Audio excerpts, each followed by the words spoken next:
आशा करता हूं आप सब बहुत अच्छे होंगे। मेरा नाम है सिद्धांत अग्निहोत्री। स्टडी ग्लोस पे आपका बहुत बहुत स्वागत है। तो दोस्तों, आज हम सिफिलिस की बात करेंगे। ठीक है। अमेरिका में ये पिछले 70 साल में सबसे ज्यादा इस समय फैल रहा है। काफी ज्यादा लोगों को सिफिलिस हो रहा है। सेक्सुअली ट्रांसमिटेड डिजीज है। गोनोरिया, HIV, सिफिलिस, ये सब STD है। वैसे ब्लड ट्रांसफ्यूजन से भी फैलता है, बट मेन सेक्सुअल कॉन्टैक्ट से ही ये होता है। कपड़े बदल रहे हैं, किसी को छू रहे हैं, किसी को सिफिलिस है उसको छू रहे हैं, टॉयलेट सीट हो गया, दरवाजा हो गया, इन सब से सिफिलिस नहीं फैलता है। समझ रहे हो? ये मिथ है। तो क्यों हो रहा है ऐसा, क्या होता है सिफिलिस, हम बात करेंगे। बहुत ही ज्यादा जरूरी है। लेकिन उससे पहले दोस्तों, आज आखिरी दिन है। कल से क्लास शुरू है, 11 फरवरी है। UPSC, हमारा शानदार UPSC का कोर्स, जिसमें हम आपको लगभग 200 प्लस आज लाइव सेशंस देंगे। प्रीलिम्स टेस्ट सीरीज 25 से 35, करंट अफेयर CSAT तो रहेगा ही रहेगा। तो बिल्कुल देर ना करें, ओके। क्योंकि कल क्या मतलब, अब ये क्लासेज जो है इसकी शुरू होने वाली है, ठीक है ना, कल से। तो आज आखिरी दिन है। आ जाओ फटाक से कोर्स को अवेल करो। तो सिफिलिस की बात करें तो अमेरिका में पहली बात तो यह है कि अमेरिका में यह काफी ज्यादा फैल रहा है। इतना कभी नहीं फैला जितना इस समय अमेरिका में सेक्सुअली ट्रांसमिटेड डिजीज फैल रहा है, उतना कभी नहीं हुआ। तो अमेरिका में कल्चर भी कुछ ऐसा है। जैसे भारत में तो भाई वर्जिनिटी आप 24-25 साल में खोएंगे। हम भारत में सेक्सुअली फ्रस्ट्रेटेड हैं लोग, आप ये बात मानिए। नेचर क्या कहता है? नेचर कहता है कि मतलब नेचर ने आपको 15-16 साल में आप, क्योंकि पहले क्या होता था ना कि पहले के ज़माने में जल्दी शादी इसीलिए की जाती थी क्योंकि लाइफ एक्सपेक्टेंसी बहुत कम थी, 30-35 साल थी, है ना। तो इसीलिए 15-16 साल में शादी करके आप बच्चे पैदा करके उसके बाद अगर आप मर भी रहे हो तो मर जाओ, बट आपका वंश तो आगे बढ़ता रहे, आपके सेल जो है वो सर्वाइव करेंगे। लेकिन आज वो काफ़ी ज़्यादा एक्सटेंड हो गया है। अब नेचर ने तो आपको 15 साल में सेक्सुअली एक्टिव बना दिया है, और सबसे ज़्यादा फर्टाइल आप 15 से 25 में रहते हैं, ठीक है। और सबसे ज़्यादा उत्तेजना 15 साल के बाद ही होती है, मतलब 22-23 साल में सबसे ज्यादा होता है। उसके बाद फिर 30 साल के बाद ये गिरने लगता है, ठीक है। आपके टेस्टोस्टेरोन लेवल्स और सेक्सुअल एक्टिवनेस गिरने लगती है।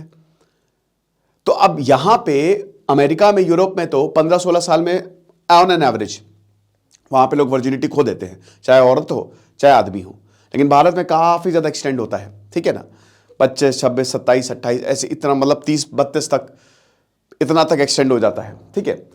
तो अब अमेरिका में इस जो जितने सेक्सुअली ट्रांसमिटेड डिजीज हैं वो काफ़ी ज़्यादा फैलते भी, क्योंकि अमेरिका में मल्टीपल पार्टनर्स का भी प्रचलन है।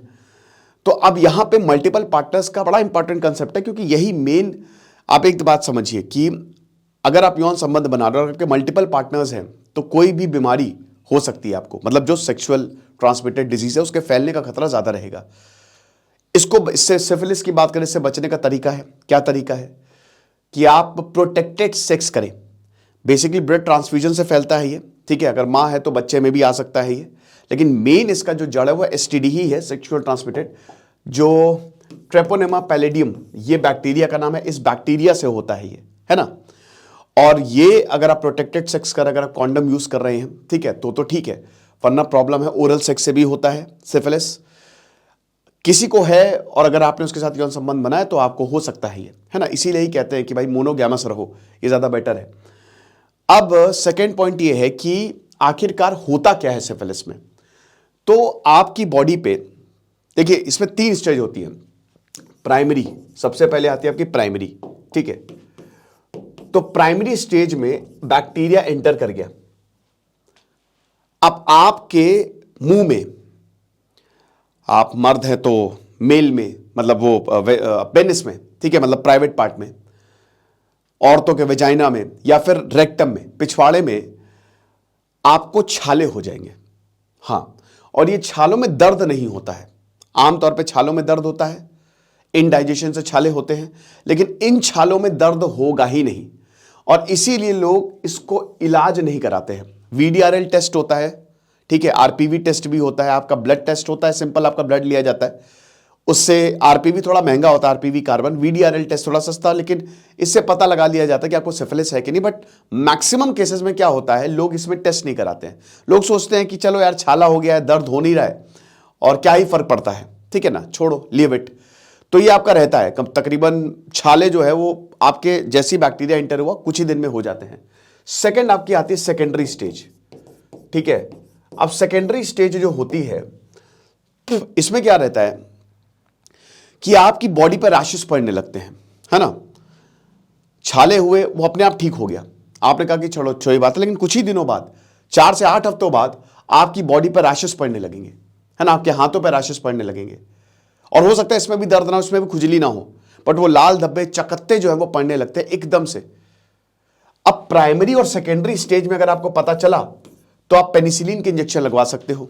सिफिलिस का जो भाई एंटीबायोटिक है और सिफिलिस का इलाज जो है वो संभव है, दवाइयां हैं, पेनिसिलिन लगा के ठीक हो जाता है, बैक्टीरिया खत्म हो जाएगा, है ना।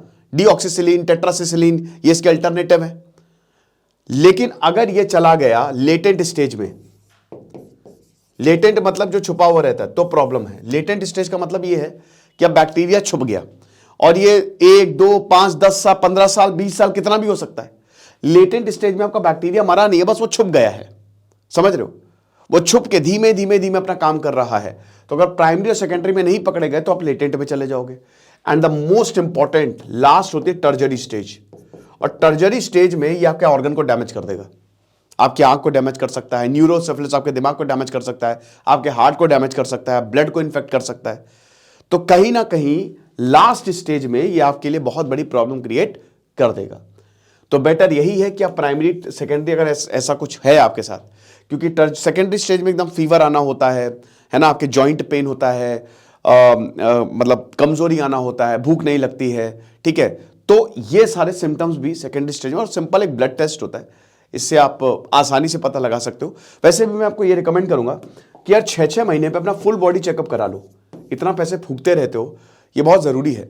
6-6 महीने में 1300-1400 का होता है ना। फुल बॉडी चेकअप जरूर करा लो, उसके आपको सब कुछ पता लग जाएगा। बहुत लोग डर के मारे नहीं कराते। क्यों नहीं कराते यार, कोई बीमारी अभी पता लग जाएगी भाई। कुछ जो आपकी बॉडी में है वो तो है ही है, उसको आप कराओ ना कराओ सही थोड़ी ना होगा। और अगर कुछ नहीं है तो बढ़िया, बल्ले बल्ले, खुश हो जाना। तो फुल बॉडी चेकअप हमेशा 6-6 महीने पे कराते रहो, राइट। तो ये होता है सिफिलिस, और ये अमेरिका में काफी ज्यादा फैल रहा है। ऐसे में बायो के लेक्चर्स लाता रहूंगा। आपने बड़ा प्यार दिया, आप कह रहे थे सर हेल्थ सीरीज चलाइए, तो ये है। बाकी आप हमारे कोर्स को जरूर अवेल करें, आपको बहुत ज्यादा फायदा होगा। Thank you so much.